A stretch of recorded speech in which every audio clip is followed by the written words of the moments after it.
Before we start using the winch, we need to power up the remote fob.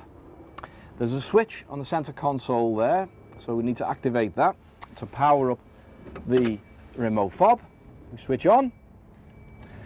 We then press the out button, and that will take the winch strap to the back of the vehicle.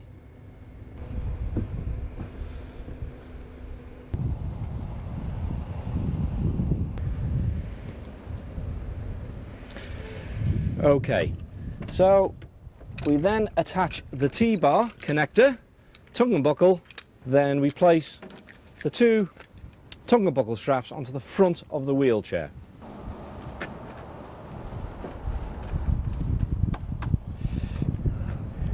We now need to attach the T-bar to the wheelchair.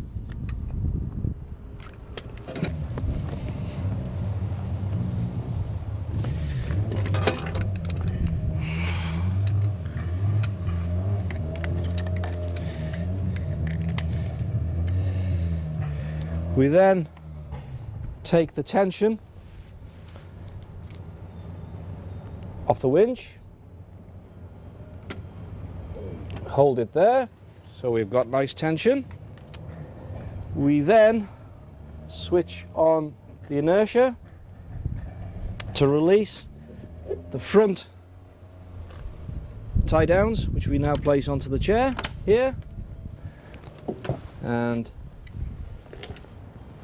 here we now switch this button off.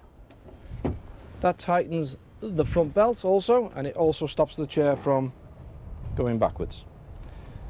We now use the remote fob again and take the wheelchair user into the vehicle. As you can see, I'm standing behind, guiding the wheelchair in effortlessly.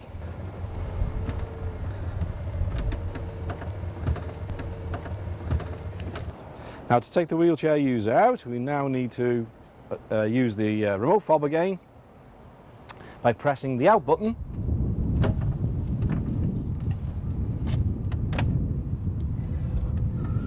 And let the winch do its work.